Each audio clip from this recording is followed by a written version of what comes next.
Qu'est-ce qu'il veut nous apprendre, le Zakev Gadol, dans Vanitzak? C'est que, un Chidush Hatzum, il dit le Ramban, c'est que quand les Béné Israël, ils étaient en Égypte et qu'ils ont crié, ils n'ont pas crié vers Hachem ou en priant. Ils ont juste crié parce que ça leur faisait mal. C'est pour ça qu'il a écrit un Zakev Gadol. Vanitzak, c'est pas Vanitzak, c'est Vanitzak qui pshuto. On a crié parce que ça nous a fait mal. Mais, il dit le Ramban, mais c'est ce cri-là qui a fait emmener Moshe Rabbeinu et qui nous a fait faire sortir d'Égypte. Et le Ramban, il dit, regardez la puissance du cri, même quand il n'est pas envers Moshe Rabbeinu ou Hachem ou en mode tefila. Comment il est puissant le cri. Et il lui explique là-bas, le cri c'est quoi? Le cri c'est un soupir, mais un soupir d'un volume beaucoup plus élevé. Quand un homme, il lui arrive quelque chose de mal, il soupire. Quand on lui fait mal, il soupire à voix haute, ça s'appelle un cri. Donc, toute la raison pour laquelle on est sorti d'Égypte et Moshe Rabbeinu est venu, c'était pour une seule raison. C'est quoi la raison?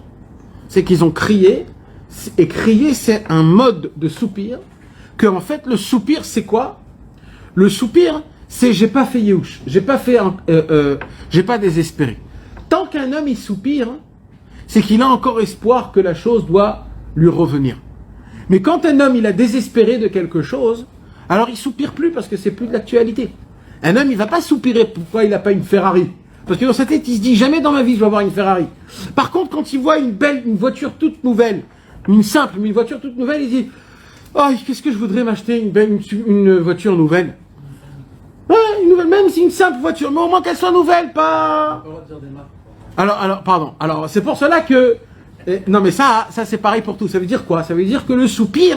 Non, il y a le soupir pas bon. Attends, là on parle pas de ça. Là on parle. Le cri, c'est une expression du soupir. Non, mais oui, moi je parle pas maintenant du soupir qui est mauvais. Moi je parle bichlal, même dans le mauvais. Moi je parle qu'il y a un monsieur où il a fait Yehush. Au moment où tu fais Yehush, tu soupires. C'est plus d'actualité.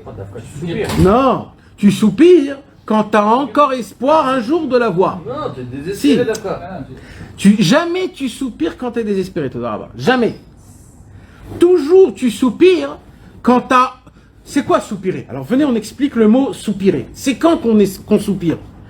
Le Malbim, il explique, soupirer c'est quoi? C'est quand tu n'as pas la chose maintenant, mais tu sais qu'elle va arriver un jour. Ton problème, c'est quoi? C'est que tu l'as pas maintenant, tu as envie de ça maintenant. Tu l'as pas maintenant. Tu sais, un jour, ça va t'arriver. Tu sais, un jour, tu vas t'acheter une maison. Ouais, ça va m'arriver, tu vas t'acheter. Mais tu sais pas quand. Et peut-être non aussi, peut-être jamais. Mais tu te dis dans ta tête, il y a une option que un jour, j'achète une maison. Donc le monsieur, à chaque fois qu'il va se rappeler de ça, il va soupirer. Par contre, un clochard qui est dehors et qu'il est complètement... Et il voit une maison, il va jamais soupirer, même s'il a envie toute sa vie. Pourquoi? Parce qu'il se dit, mais moi, je suis un peu plus ici, moi j'ai besoin juste qu'on me donne de quoi manger pour ce soir.